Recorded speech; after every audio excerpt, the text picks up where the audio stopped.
तनिक भी गर्व नहीं दिखाई देता। और धनुष जब उठाते हैं तो कोई देखता है, कोई नहीं भी देखता है। भगवान ने कब धनुष उठाया, कब तोड़ दिया, कब चढ़ाया, किसी ने देखा नहीं। दम के उदामिनी जिमि जब लयऊ, पुनि नभ धनु मंडल समभयऊ। दम के उदामिनी जिमि जब लयऊ, पुनि नभ धनु मंडल समभयऊ। लेत चढ़ावत खैचत गाढ़े, लेत चढ़ावत खैचत गाढ़े। काहू न लखा देख सब ठाढ़े, काहू न लखा देख सब ठाढ़े। हाथ ही छन राम मध्य धनु तोरा, धरे भुवन धुनि घोर कठोरा। दही छन राम मध्य धनु तोरा, दही धन राम मध्य धनु तोरा।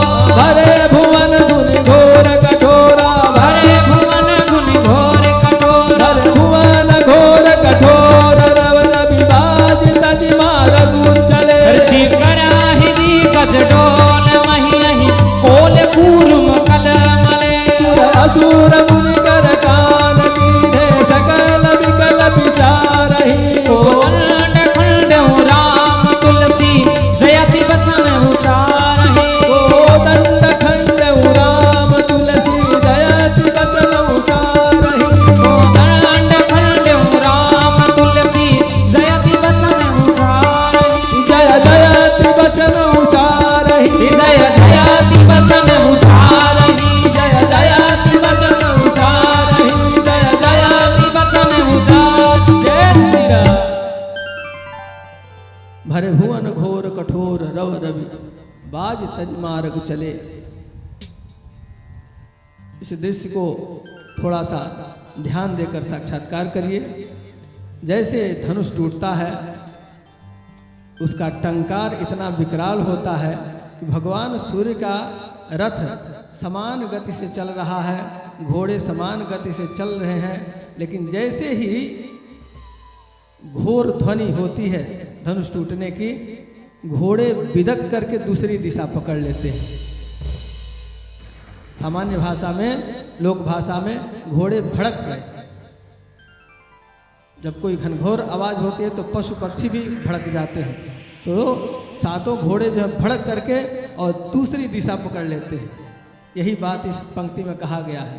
भरे भुवन घोर कठोर, रव रवि बाज तज मार्ग चले। वो मार्ग छोड़ देते, रास्ता तुरंत छोड़ करके दूसरी तरफ भागने लगते। और यह पृथ्वी चारों दिशाओं में जिनके पीठ पर टिकी हुई है, वह आध्यात्मिक दृष्टिकोण से विराट आकार के हाथी, चारों दिशाओं में हाथी विराजमान है, उनको गज कहते हैं।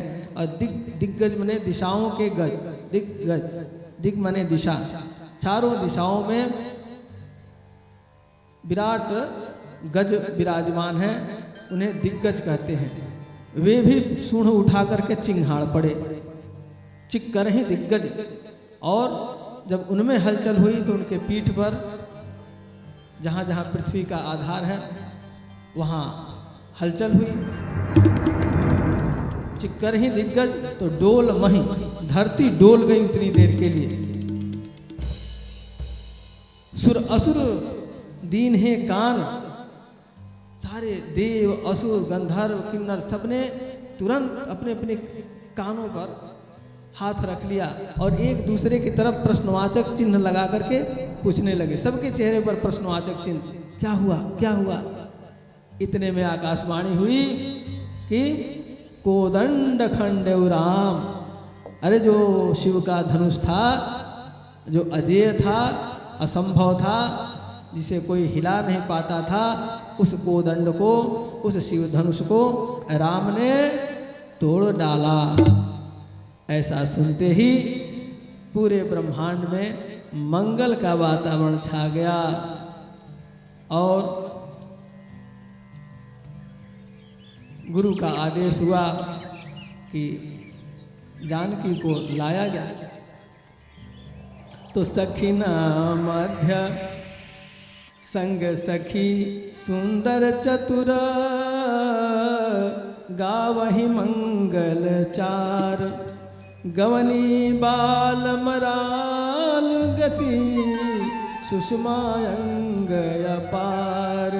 तो सखीना मध्य सिय सोहती कैसे, सखीना मध्य सिय सोहती कैसे, छवि गण मध्य महाछवि जैसे, छवि गण मध्य महाछवि जैसे, कर सरोज जयमाल सुहाई, विश्व विजया शोभा जही छाई, तन सकोच मन परम उछाहु, गूढ़ प्रेम लखि परई न काहू, जाई समीप राम छवि देखी, रही जनु कुंवारी चित्र आवरे की, चतुर सखी लखी कहा बुझाई, पहिरावहु जयमाल सुहाई,